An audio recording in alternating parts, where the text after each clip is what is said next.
Қадірлі көрермен, енді біз жоғарыда арнайы тоқталған Жусан операциясы мен Сириядан елге қайтарылған қандастар мәселесіне қайтып оралайық. Тікелей эфирге Қазақстан мұсылмандары діни басқармасының төрағасы бас мүфти Серікбай Қажы Ораз келді.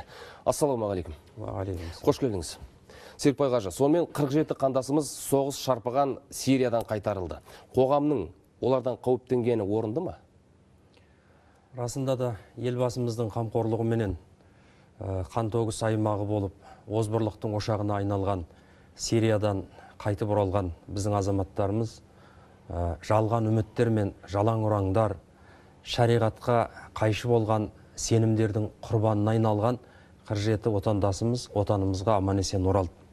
Өз кезегінде мемлекет өз азаматтарын қашанда қай жерде жүрмесін қауіпсіздігін қамтамасыз ете бермек. Бейнелеп айтқанда, мемлекет сол 47 адамды тағдыры тәлкекке түскен біздің отандастарымызды жер бетіндегі тамұқтан арашалап алды десе болады. Қазақта халқымызда жақсы сөз бар: ораза, намаз тоқтықта дейді.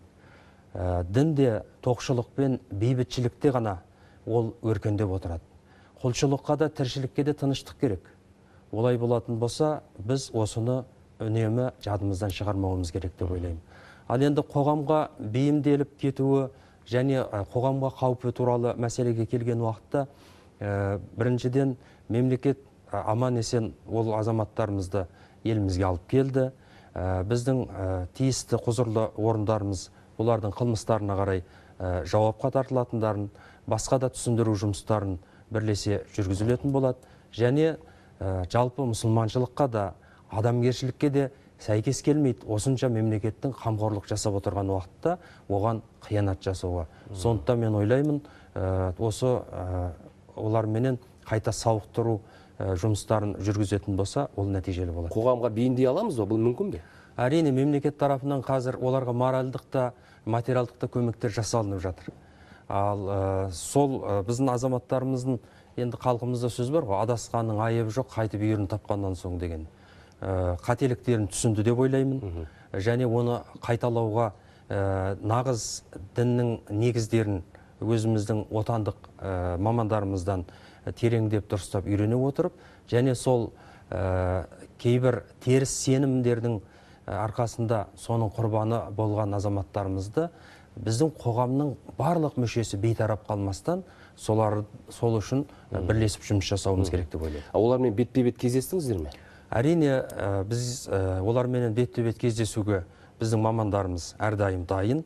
Осы орайда мен айта кететінім, біздің 100-ден аста осы білікті теолог ғалымдарымыз, білімді азаматтарымыз еліміздегі 67 түзеу колонияларында жекелеген және басқа да кездесу жұмыстар жүргізеді жүйелі түрде.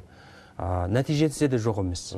Соның нәтижесінде экстремизм мен терроризммен сотталған, жазасын өтеп жатқан кейбір бауырларымыз, солар 147 саны, олар өзінің осындай теріс діни көзқарастары мен радикалды көзқарастарын райынан қайтты. Демек, бұл жұмыстар нәтижесін береді деп ойлаймын. Оларды радикалды райларынан қайтару үшін мүфтият тағы қандай істер атқарып жатыр?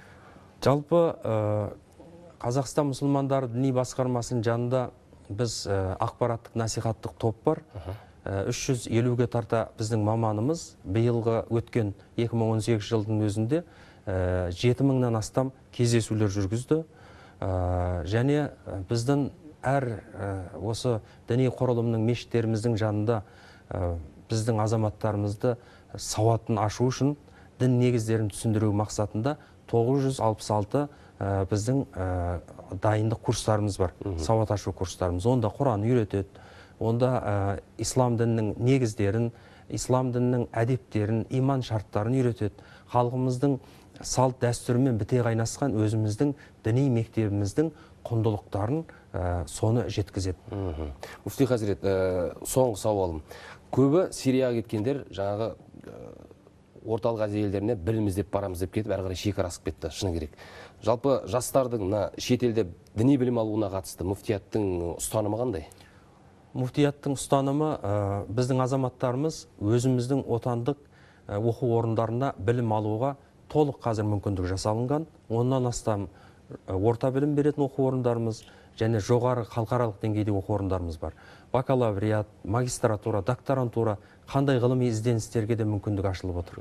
Біз белгілі оқу орындарменен меморандум жасағанбыз. Египеттегі университетпенен, Түркиядағы және осы жақын шетелдердегі оларға тек қана біздің өзімізде негізгі білімді іргетасын қалағаннан соң ғана барып, соны барып білімін жалғастыруға және дамыту үшін ғана жіберуге болады. Ал үзілді кесілді алғашқы болып діни білімді шетелдерден, басқа діни мектептен алуға біз үзілді кесілді қарсымыз. Сондықтан осылай болған дұрыс деп ойлаймын.